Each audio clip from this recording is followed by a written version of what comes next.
YouTube's sake. So one of the things that we didn't really get to were like medieval instruments. Maybe some of the first instruments ever invented. Certainly the first instrument that ever came about was the human voice. But then you start throwing rocks together, and this bigger rock sounds better than that bigger rock, and sticks, and you get all the way through the Greeks. But some interesting instrumental highlights. One of them is the organ. This is I think I know what book this is from, but I won't dare to say it. If you look on the left, that's what a very early organ looked like. It's almost as tall as that guy, but you go into the chapel and now you see like the organ up there. Obviously you can't pick that around, you can't carry it around, it's not portable. This is a portable organ, also called a portative organ, so that's why it's portable. One hand would work the bellows, pushing air through, and then the other hand plays the keys, and that sends it through the corresponding pipe. That instrument that the other guy is handling over there, that's a harp. Do they still produce the Portative organs, yeah. And if you want to do ancient music, what you can do is you can actually rent one. I think in places around Buffalo, there's one place in particular that rents portative organs so that you can do authentic, they call it period performances like that. The lute here is really interesting. That's what the guy's playing off to the right. Just a wood instrument. Previous to that, they might dry out a gourd, like think of a pumpkin, cut it in half, dry it out, and now you can put some strings over it. That one has the neck. Lute is a very difficult instrument to play. It's a lot like a guitar, but it has no frets on it. So you have to have a good ear, and there's certainly more than 6 strings. This particular scene is supposed to denote just like an absolute banger of a party. Like you can see all the drinks on the table, like you can see what the guy on the left is doing with the maiden on the left, and then like on the right hand side. So like this is a medieval rave. Go ahead. Doesn't viola not have frets either? The viola doesn't have, same thing with violin, viola, cello, bass. That's why they're all very difficult instruments to learn. This is my personal favorite. The guy right in the middle, it's called a sackbut. It's an early trombone, but you can see how he's like, his left hand is extended out. That moves the crook in and out, and like the longer you move the crook, the deeper sound that you get. There's a lot to it. If you've ever played a brass instrument, you know that like how you form the mouth or the embouchure matters a lot too. But this is a cool instrument. Here's a viol. This is a fretted instrument. So unlike the viola that has no frets, this one does actually have frets. Maybe you can consider it an early violin or an early viola. You just take that bow with strings. Well, what are the strings made out of? It's made out of animal guts. Like you can dismember an animal and you can tighten those strings to a point. With steel strings now, we can really get them pretty, like we can get a lot of tension on them. But back in the day, like they were limited by the technology. And you can see like that person on the right is just loving it. Like she is digging it, and you see the look on his face, like he knows. All right, notation. So when I taught general music, like you guys know that Every Good Boy Does Fine, but when I taught general music, like nobody remembered Every Good Boy Does Fine. And let's say you wanted to teach somebody Happy Birthday, but not just like teach them. You're gonna have to write it down and mail it to them, or have somebody go like send it to them, because in the medieval time there's no mail, there's no internet, you can't take a screenshot of something. So like, and you can't go there yourself to try to like teach it to them. Let's say you have to write it down and send it to them. So what they do is like, okay, first thing all the kids do is they write they write Happy Birthday, they write the words out, and then more times they do Happy Birthday, like be a little mark going up, day to you, and especially on this one, Happy Birthday, like that line that goes like straight up, there'd be like a big line there. So it'd always be interesting to see how like the general music is like problem solve that. So notation way back in the early, like the 500s, 600s was almost non-existent. In order to spread the Gregorian chant up northward from Rome, like out, it was mainly an oral tradition. And anyone who's ever played a game of telephone knows that like that gets screwed up really, really quickly. And that was sacrilegious, because that particular music came from God, so you're screwing up God's music, like that's enough to get you burned at the stake. So as the music became just a little bit more complex, there were some weaknesses in the oral traditions. So by the time the 700s, 800s come along, they do this. Neumes, or gestures, which is just lines written above or below the word indicating a rising or falling. Akutus means rising. Gravis, you can almost see gravity in there, means like your voice should fall a little bit, and just tons of other symbols too. And it looked like that. So it's kind of pixelated, but you can read the Latin words in there, and you can see like the rising and the falling. And you send this out to somebody who's 800 miles to the east of you, that's certainly going to help, all right? Because it's like, okay, yeah, my voice goes down here, comes there, all right. But you'd still need somebody to go out and like, oh, here's how it's actually supposed to sound. So it's supposed to supplement that oral tradition. Of course, you could probably see the problem with this too is music is going to get really complex. And all right, well, this neume, this gesture is like a little bit lower than that one, but like, where does that one fall in relation to that one and in relation to that? So there's like some weaknesses in this system. So that's going to be like, they're going to have to like figure out how to do it. Another solution were heightened neumes. So instead of having just the words with the gestures, okay, what if we put a line? Here's like the highest that you'll have to sing, and here's the lowest that you'll have to sing. So you have two lines, one up here, one down here. It ends up being, this is like just generally, that top line ends up being about middle C, and that line below is the F below middle C, which fits really well in men's voices, if you consider who's like performing religious music at the time, it's all men. And now just put the neumes in between those lines, and you can see like a little bit of relationships between the different notes.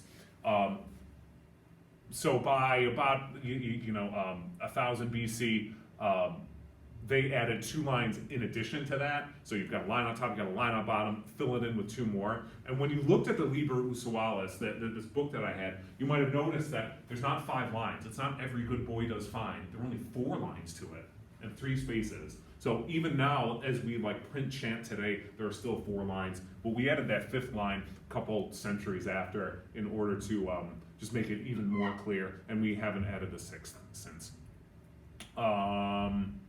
Height neumes, sure, great. And like this is what you get. That's what it looks like. There's no rhythm to this yet. There's the flow of the chant is based entirely on the text. So I'll say that sentence again, which is like part of it. Based on, how about this? Based on the rhythm of the text. Rhythm of the text. So like even just speech naturally has that kind of rhythm. Like you could put a beat to that. Somebody will do a remix. All right, this is one of the coolest things that I've ever seen, and they still have these. These exist. Again, pixelated picture. I'm sorry about that. You can see like the choir master right here, and you can see the choir. They're not holding their own music. There's this huge book, and when I say huge, I mean it's like this big. And it's because would you rather write the music once, or as a monk would you rather write it like, I don't know, there's maybe 10 people in there. You want to write it 10 times. Everybody gets their own book. That gets really expensive, and you're using resources on that. So the replicant goes on this big pedestal, and everybody reads off literally the same sheet of music. I saw this. If anyone going on the Rome or Assisi trip, so you're gonna see this. You'll see in some of these churches, usually behind the altar, you'll have like choir stalls over here. You'll have choir stalls on this side. The replicant sits in the middle, and like that guy's job, the choir master's job, when they sing back and forth, is to turn the thing this way so they can read it, and then they turn the thing this way so they can read it. And it's, especially, you'll see it in Rome, because it's all, take a picture of it if you see it. The guy that came up with the system, his name is Guido d'Arezzo. D'Arezzo is a city in Italy. It still exists today. This is his grave. Can you read this? Can you read what this says here? Ut, re, mi, fa, sol, la. Doesn't that sound familiar to that? He was the first one to start that. So We can thank Guido for our solfege. It's just like anything. It's all problem solving. We have a problem. People are screwing up God's music. How can we fix it? Neumes. We'll make gestures. We'll write lines. They're still screwing it up. It's kind of complicated. Heightened neumes. They're still screwing it up. Add a couple lines. They're still messing it up. Add 2 more lines. Like you can see how it's all just problem solving. When we'll get into the technology piece of it, like as they start to know how to work some of the metals, you'll get different opportunities for instrument improvement, or like just inventing all kinds of instruments altogether. And the ability of those instruments will direct how people what kind of music composers can even make. You know, you can't write, like I don't have any women here in chorus, so I can't write music for sopranos. I don't have anybody who can play the bagpipes, so I'd be dumb to hand like the choir a piece for bagpipes. You know, so it's all just like, what do you have available? What can my musicians do? I'll write for those abilities. So that's the medieval, but I want to like move to another question.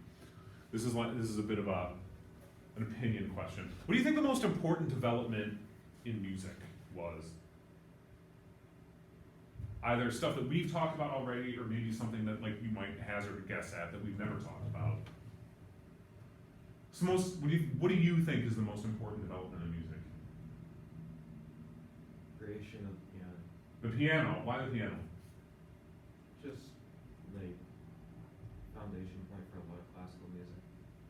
Okay, that's interesting. Do you know when the piano was invented?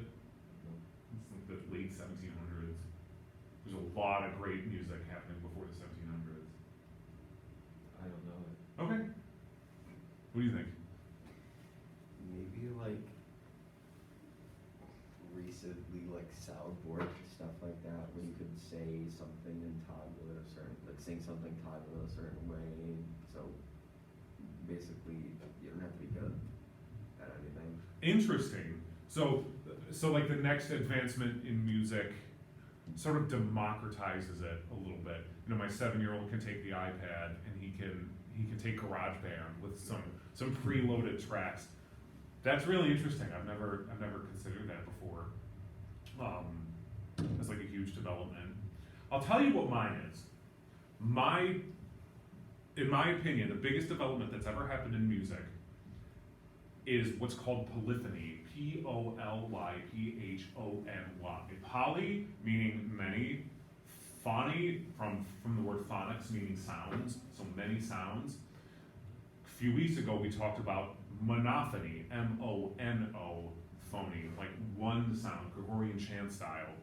There is no other culture.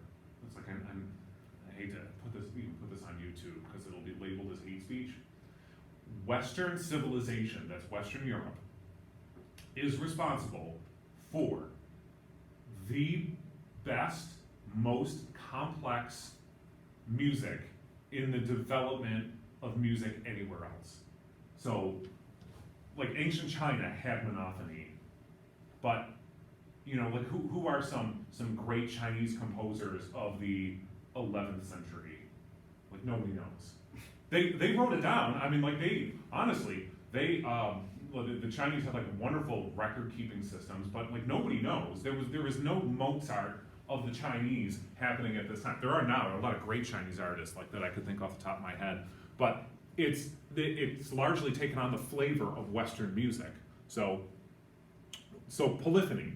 What is polyphony? It means many sounds. Here's how it all started. It begins with the Gothic period. My dad is a guy he's a weird dude. He likes Gothic doom metal. You ever heard it before? Probably. Yeah, it's like rock music, and then there's usually like a female singer, and she's in like kind of a vampire outfit, and she comes in singing in like that typical soprano opera style with heavy guitars in the background, and everyone's wearing like dog collars in the audience. Like that's my dad, that's my father. Like I'm embarrassed for him. And so he's like, yeah, that's Gothic. Like it really isn't. Do you guys, when you hear Gothic, you think of horror, you think of Dracula.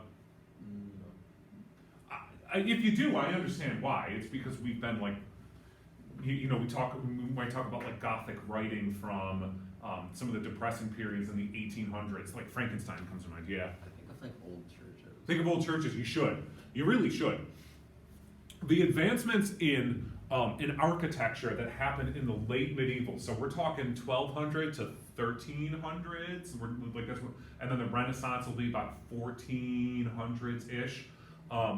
In the Gothic period, with architecture, here, like, I'll demonstrate it like this. You're gonna put a building together. You need to make a church. It has to be a big church, it's gotta fit a lot of people. You might have to construct like some walls, right? God, I'm so sorry for my terrible artistry here. You might have to construct like 4-sided walls and then you put a roof on it. The problem with that is it's gonna be very dark inside. Or maybe you put like an ancient Roman style dome on top. Like that'll work out really well. But all of the weight goes directly down on the walls, and like the walls will have to hold it up. Problem is, it's very dark inside, so you will only get like very narrow stained glass windows, and there are not many of them. There's a little church in Assisi that like I'll direct you towards that has that, and even then, like you have to put a lot of bricks around there just to get like any sort of light in. Otherwise, you're gonna spend a fortune in candles. The reason that you can't put big windows out because windows don't hold weight. That like glass does not hold weight well. It'll crash right down. Like that's no bueno. So instead of that, in the Gothic period, we'll even keep the dome on this just for because why not? There are Gothic churches that have domes on them. So instead of having the weight all here, like on these big beefy walls, one of the things that you can do is you can build outward, right? Here's a pillar, build outward from the wall. Here's another one right here, built outward away from the wall. And it takes the weight off of this wall and brings it down around the edges. It looks something like that. This is a terrible 2D model. Actually, it looks more like a spider than a church. And the other thing that you can do is you can build up your bricks here on the outside, and it'll be, I don't know, maybe a foot or 2 feet, or sometimes 3 feet if the place is big enough. You know, build this up here, so now you can have like a big stained glass window here and here. Now you're gonna let a lot of light in, okay? When you go outside, when you go across the quad, look at our own chapel there. You can see these pillars sticking out. That's why we're able to have such huge stained glass on it. These things are called flying buttresses.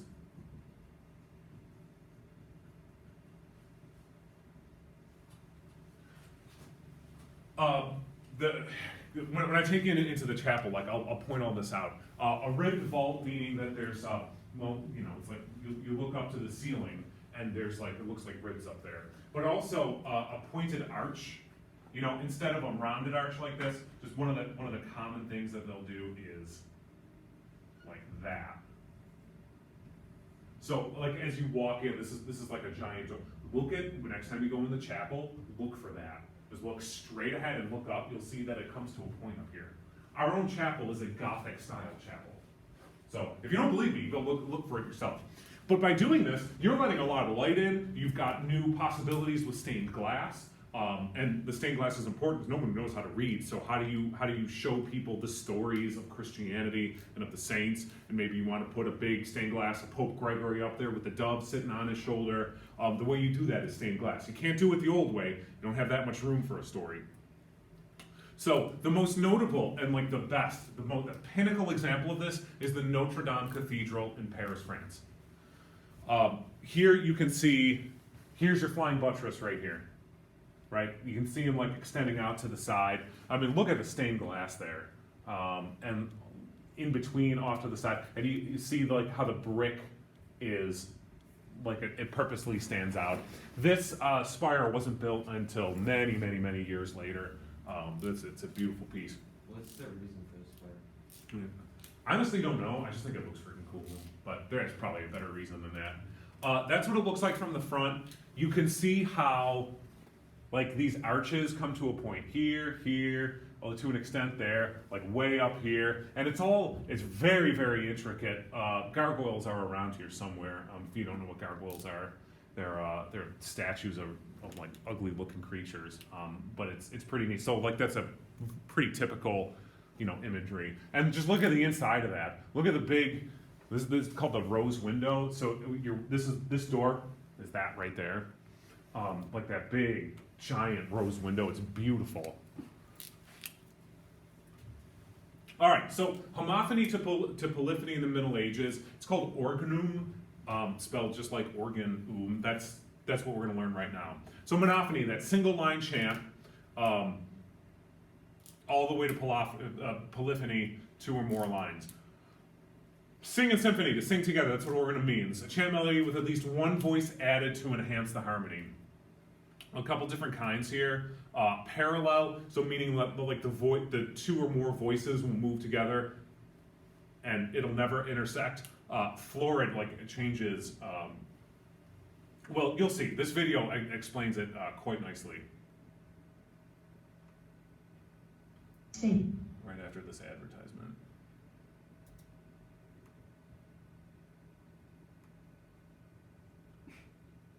Oh boy. Anybody there?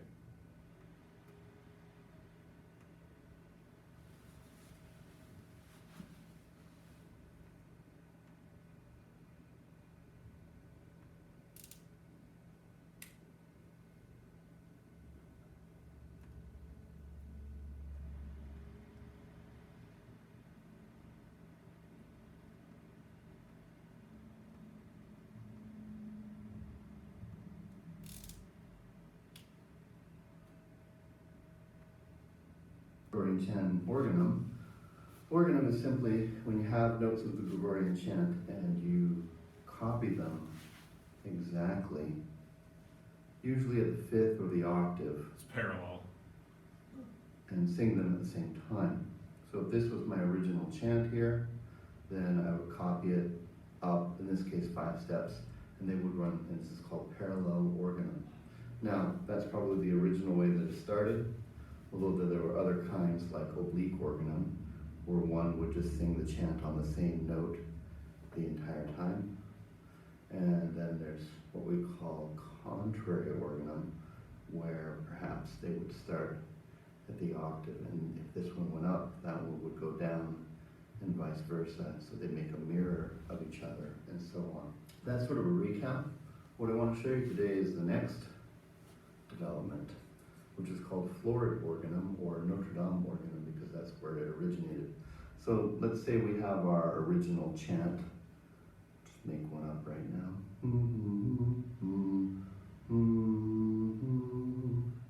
And instead of just doing parallel organum or oblique organum or contrary organum or some mixture of that, what we do instead is we say, hey, let's hold this note out for a long time. Right there. And instead of holding this one out, which would be the organum line, the one at the fifth above that they're copying, instead we're going to ornament it like that before we move on. So this one would be holding out the first note of the chant, and this would be the first note of the organum right there, or the copied chant at the fifth of the octave. But instead of just one note per one note, this one then holds on and does lots of different things. It's called ornamented organum or florid organum. And it originated in Notre Dame, which is another name for it, Notre Dame organum. We have a special name for when you hold out the bottom note, almost like a drone. It's called tenoring the note. Tenoring means to hold out. And so we have from organum a new style come up, which is called florid organum, where the one line is held out a lot longer, or tenored, and then it would move to the next note, and then we would have another pair there, but then this one would get to do more things until they were done, and then this would move on to the next note and so on. The bottom line is tenored, and the top line is ornamented. And this is called florid organum, for Notre Dame. Okay, so you see how that works? You take the original line of chant and you space it out, you spread it out in terms of time, and then you add things in between. So going back to that Dies Irae chant that I showed you, and I've played for you a couple times. You know, you could do parallel fifths. Or you can have just that top note held at the fifth. Or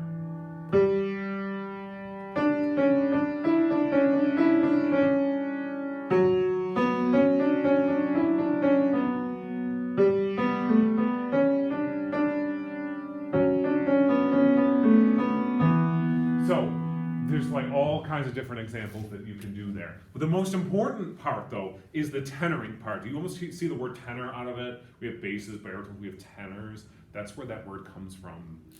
It doesn't originally mean men who sing high, because notice how the tenoring line is actually below. Tenor means to hold out, and through the evolution of music, that tenor line ended up as like the highest male part. Because they'll take, one of the things that composers will start doing is taking this, just flip it down a little bit.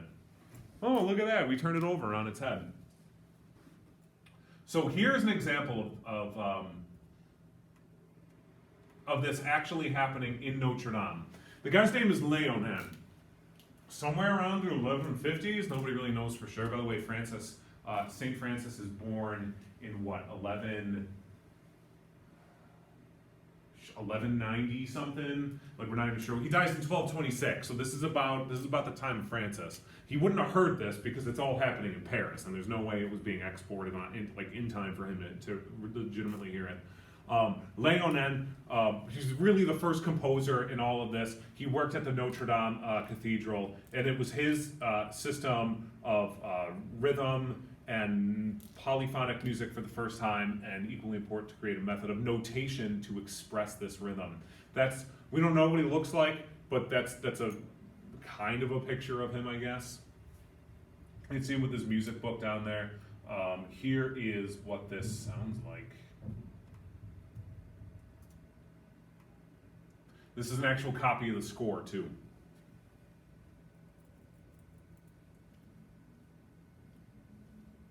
Viderunt omnes is the name of the piece.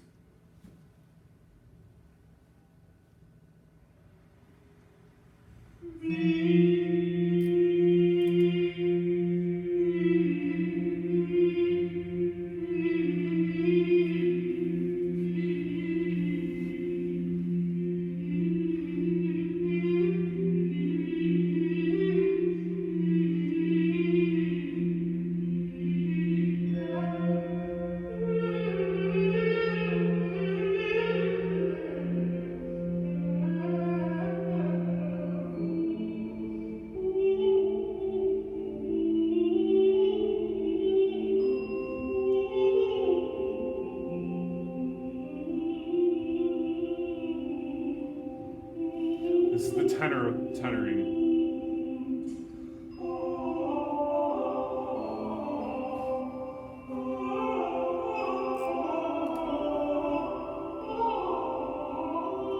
Given enough time, I actually think I could find the original chant line in my book up here.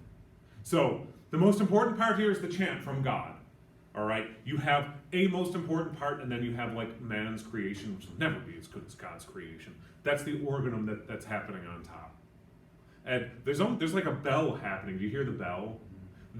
I think that is supposed to be like an auditory signal for our tenoring part to move on to the next syllable of the word. So this lasts for 9 minutes, 28 seconds. Jump halfway through.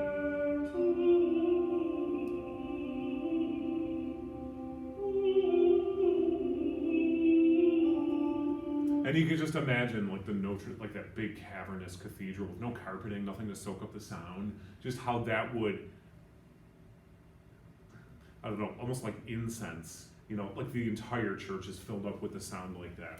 I think it's very hypnotizing, and I think that's on purpose too, because you're supposed to go to like a more eternal headspace when you attend Mass. So, all on purpose. Okay, Paraten is another one. He comes after Leonen, so somewhere around the 1200s he's born. He adds 4 separate parts. So instead of 2, it turns into 4, and you'll hear exactly how complicated this gets now with 4 independent lines. Peroten, Alleluia, Nativit. So this is the Nativity Alleluia. This is supposed to be used on Christmas. Right after a word from our sponsor.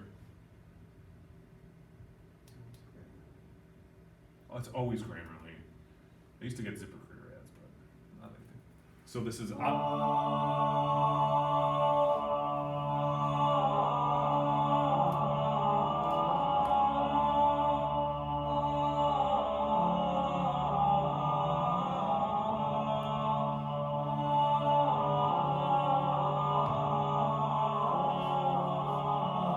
listen for the part that just doesn't move.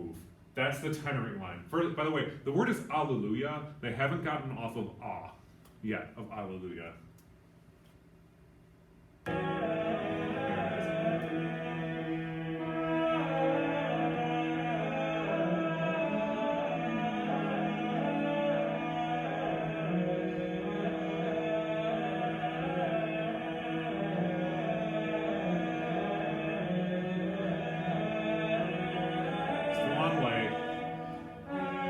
Still on A.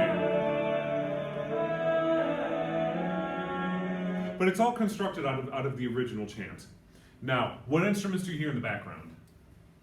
This is a trick question. There are none. How difficult it is. Now look at chorus. We work all semester to get to a Christmas concert with 3 songs. You guys really need the piano, right? That's not your fault. That's like, you have a full-time job here and it's a student, and sometimes you have chorus like 2 days a week. You have to be really, really good to hold your own in a group like this. There's nothing to help you. You just have to read the music and sing in tune. So it was like as monks or as religious, like this was your full-time job, was to be a singer and to go to school, to like a singing school, to be a schooled singer. And that word schooled singer in Latin would be schola cantorum. Schola cantorum, or schooled singer. So that's where we get our group name from. So there you go. This is Perotin, man, he's an absolute legend in his time. And that 4-voice piece is important too, because other composers will, 4 voices kind of becomes the norm. I love this. I love reading like a good critic. Everyone's a critic. When you hear the soft harmonies of various singers, some taking highs and lows, some singing in advance, some following in the rear, others with pauses and interludes, you would think yourself listening to a concert of sirens rather than men, and wonder at the power of the voices. Whatever is most tuneful among birds could not equal. Such is the facility of running up and down the scale, so wonderful, the shortening or multiplying of notes, the repetition of the phrases, or the emphatic utterance, the treble and the shrill notes are so mingled with tenor and bass that the ears lost their power of judgment.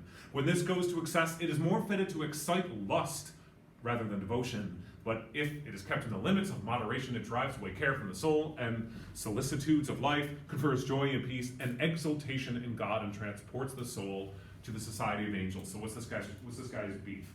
What's the criticism here? It's just too much. It's too much. It's too much. It is, part of it is, because the tenoring line is, but it's too much, and it's about showmanship rather than religious devotion. I can't tell you how many times like I've been criticized for that at church. This is not a recital. You shouldn't play like that. Just play the hymns. Like I get told that more times than I care to admit. It's something that we will see throughout the entire arc of history. Is like you're making yourself the center, and it's about God. And like they might be right. They might be right. So everyone has their critics, okay? Even the great. I have no idea who wrote this, which is funny. Nobody remembers this guy's name, but every musician knows Perotin. So why is it important? This is the first example of polyphony. Sets Western music apart from everything else. I'd like to show you this. April 5th, 2019. Anybody know what happened? Yes, Tell me. something. A thing happened. That is accurate. Let's see if this tweet is still up. Are you kidding me? This could be sensitive.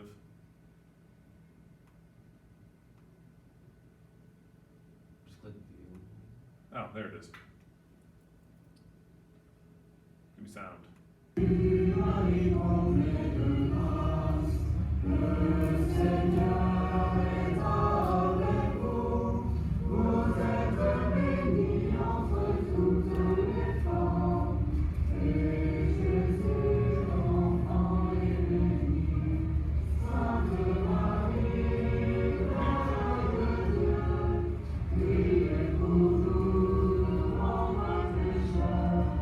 You know what that is? Notre Dame. That's Notre Dame. Huge fire breaks out in the cathedral in 2019, April 2019. The entire roof is gone. That spire is burned. It's gone forever. It wasn't an original part of the church, but it was still impressive. So it was either a cigarette or an electrical accident. They were you can see the scaffolding around here because they were working on it. The entire roof was made out of copper. That was also not original. It was like a wooden roof that was repaired in the 1800s. But the copper roof that was there all melts. And where does it go when it melts? It falls down to the floor. The 13th century oak roof. Oh my God! Like I can't believe that. So some things that were saved from the fire: a real piece of the cross, the real crown of thorns, the tunic of St. Louis. We named a city after him in Missouri. The impressive pipe organ that's there, and it's a monster pipe organ, is still relatively functional. The smoke didn't get to it. Estimated it could take 40 years to restore it. They just like take the organ out, or No, it's in that you can't take it. Yeah. Like luckily the fire didn't touch it. oh, okay. You know, but it was damaged. And you're just dumping water on the place, and like it's not a good thing for pipe organs. So if you want to go visit the place, give it a little bit of time. They have to rebuild much of it. A lot of the structure around the church we're not actually, even to this day, where are we now in 2021, not entirely sure what the structural damage is like. It is still possible that the entire cathedral is a total loss, which is shocking. This year our musical is Hunchback of Notre Dame, by the way. So in my opinion, that cathedral in Paris, France, is the cradle of Western music. Like Pope Gregory, super important. Rome, super important. Greece, also super important. Paris, by the way, I think the most important part. So thank you for coming to TED Talk. Have a good weekend. Do you know why they're